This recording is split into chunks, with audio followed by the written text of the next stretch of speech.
મહાશિવરાત્રિના મેળામાં આપા ગીગાના ઓટલાના મહંત નરેન્દ્ર બાપુ દ્વારા મહા અન્નક્ષેત્રની શનિવારથી શરૂઆત। જૂનાગઢના પાવન ગિરનાર પર્વતની ગોદમાં ભગવાન સદાશિવ ભવનાથ મહાદેવના સાનિધ્યમાં યોજાતા લઘુકુંભ મહાશિવરાત્રિના મેળો શરૂ થાય તે પહેલા જ ચોટીલા ખાતે આવેલ સત્તાધારની જગ્યા આપા ગીગાના ઓટલાના મહંત નરેન્દ્ર બાપુ દ્વારા મહા અન્નક્ષેત્રની શનિવારથી જ શુભ શરૂઆત કરી દેવામાં આવી છે। મહંત શ્રી નરેન્દ્ર બાપુએ ભક્તજનોને આવકારતા જણાવ્યું હતું કે ગુરુ શ્રી જીવરાજ બાપુના આશીર્વાદ અને અમીદ્રષ્ટિથી દર વર્ષે યોજાય છે, તેમ આ વર્ષે પણ શનિવારથી શુદ્ધ ઘી અને પ્યોર સિંગ તેલમાં બનાવેલ વિવિધ પ્રકારની સાત્વિક વાનગી પીરસવામાં આવી રહી છે અને મેળા દરમિયાન પ્રસિદ્ધ કલાકારો, લોક સાહિત્યકારો દ્વારા સંતવાણી રજૂ કરવામાં આવશે તો ભજન, ભોજન અને ભક્તિનો ત્રિલાભ લેવા પધારવા આમંત્રણ પાઠવ્યું છે।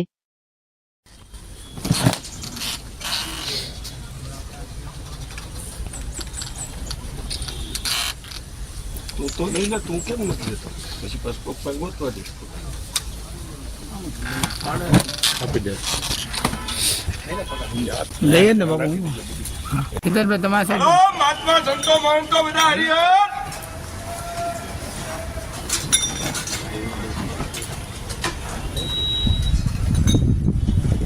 હેલો સુરમાના રોટલા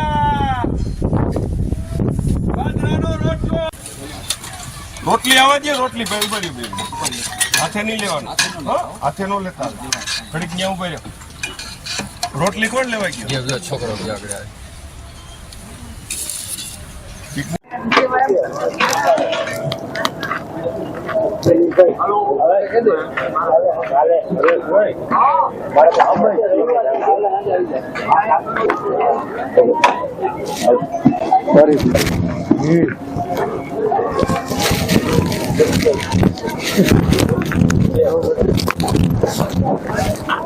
આગળ તમે એમ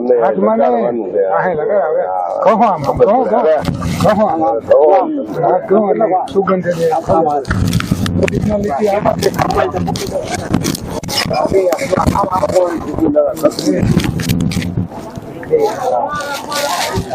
જતુભાઈ કાલે વધારામાં ઓલા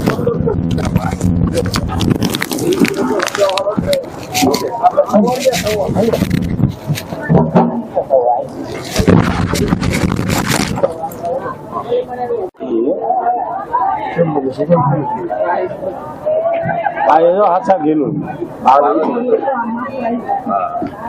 ભાઈ રમેશભાઈ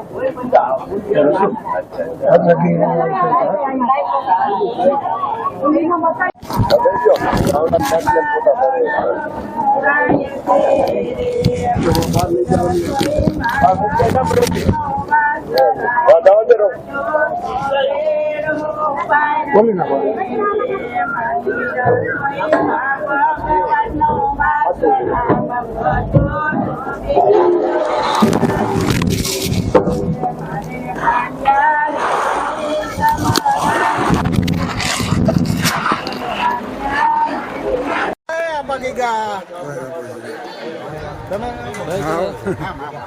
આ સાઈડ આવી જાઓ, એટલે જોઈએ એટલા તમારે જોઈએ એટલા દહીં પણ આ સાઈડ આમાં પડે ને તો ખરાબ લાગે।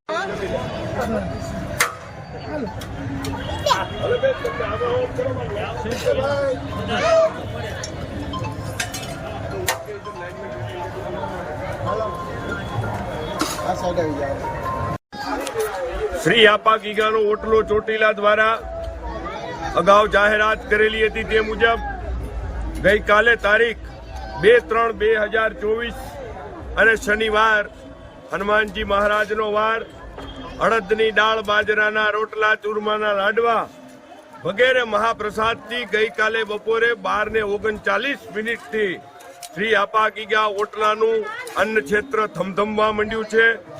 પરમ કૃપાળુ પરમાત્મા સોમનાથ મહાદેવ, ભવનાથ મહાદેવ, દ્વારકાધીશ માં બહુચરાજી અને માં અંબાના આશીર્વાદથી ખૂબ મોટા પ્રમાણમાં લોકો હજારોની સંખ્યામાં મેળાની શરૂઆત પહેલા જ મેળો માણવા માટે આવી ગયા છે અને શ્રી આપા ગીગા ઓટલાના અન્ન ક્ષેત્રની અંદર સૌ પ્રેમથી મહાપ્રસાદ આરોગી રહ્યા છે।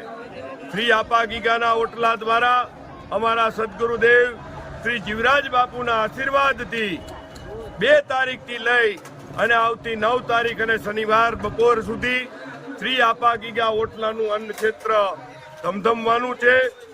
ભજન ભોજન અને ભક્તિનો સંગમ શ્રી આપા ગીગાના ઓટલે ભવનાથ ગિરનાર ક્ષેત્રના સાનિધ્યની અંદર આ વસ્તુ આમ ચાલી રહી છે. ત્યારે આપ સૌના માધ્યમથી પ્રેસ મીડિયા, ઇલેક્ટ્રોનિક મીડિયાના માધ્યમથી અમે આપને પણ નતમસ્તક વિનંતી કરીએ છીએ કે આંગળી ચિંધ્યાનું પૂન લઈ અને આપના દ્વારા 1000 વર્ષની માફક ખૂબ મોટા પ્રમાણમાં પ્રચાર પ્રસાર કરવામાં આવે.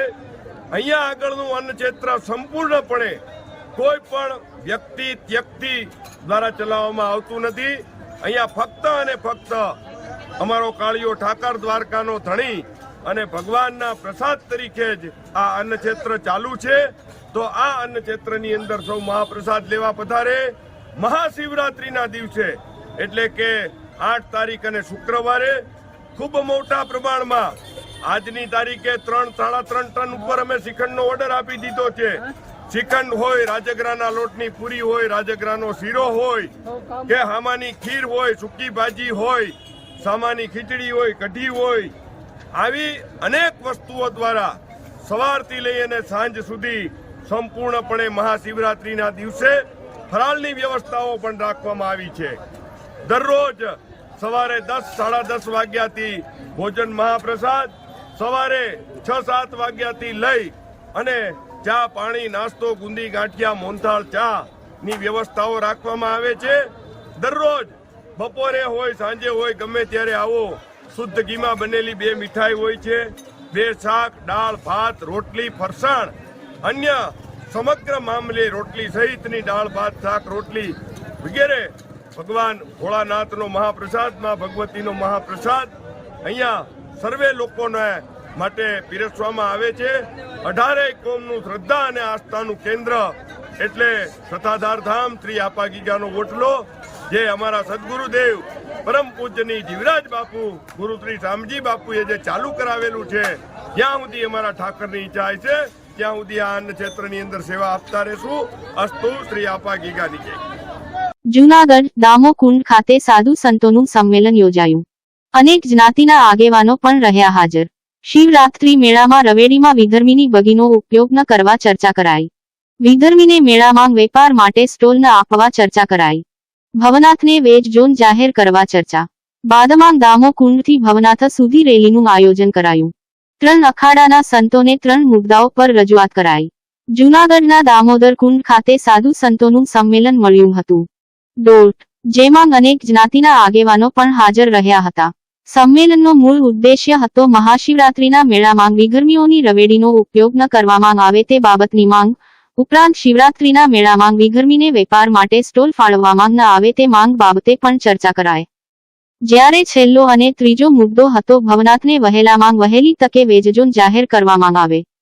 આ સંમેલન દરમિયાન મહંત મહેશગીરીએ જણાવ્યું હતું કે અમે દરેક ધર્મનું સન્માન કરીએ છીએ. કોઈ વ્યક્તિ કે ધર્મનો વિરોધ નથી, પરંતુ સનાતન પ્રેમી હોવાના નાતે અમારી માંગ છે કે શિવરાત્રીના મેળામાં વિધર્મીઓની બગીનો ઉપયોગ ન કરાય. વધુમાં તેઓએ એ પણ જણાવ્યું હતું કે અમે કોઈને સામેથી છેડતા નથી અને એકવાર છેડ્યા બાદ નહીં લાગે. ઘણા ષડયંત્રો ચાલી રહ્યા છે મિત્રો. આપણો જૂનાગઢ છે ને થોડોક મોડો લાગતો હોય, એમાં કોઈનો વાંક નથી, પણ અહીંયા સુરત ટાળો પણ તમે જોજો 1.5 કલાક મોડો નીકળે, કેમ કે ગિરનાર ઉભો છે કે ભાઈ પહેલા હું એના મારા દર્શન થશે ને પછી તારા થશે.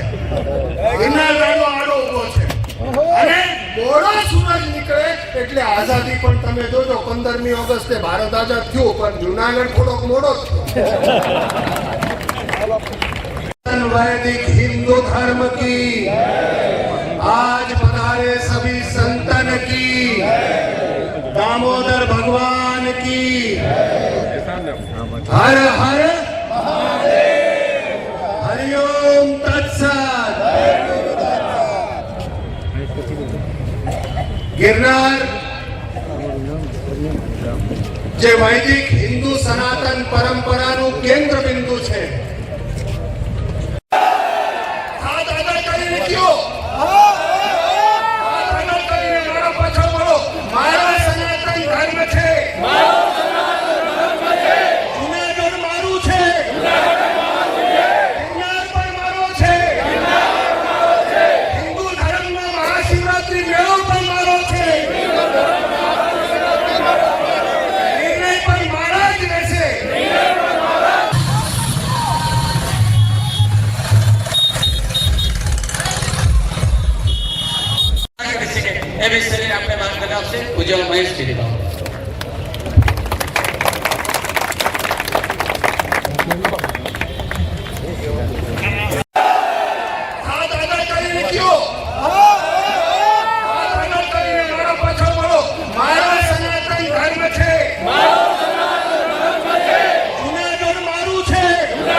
એવી હતી કે અહીં ગમે ખરીદી શકાય છે ને ગમે ફોડી શકાય છે.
સનાતન વૈદિક હિન્દુ ધર્મ જેનું કેન્દ્ર બિંદુ ગિરનાર છે.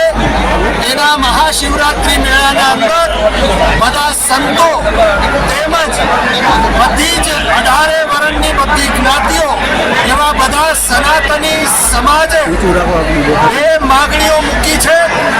પહેલી માગણી કે જે મહાશિવરાત્રીનો મેળો થાય છે એ મહાશિવરાત્રી મેળાના રવેડીના અંદર વિધર્મીની બગીઓ ના આવે.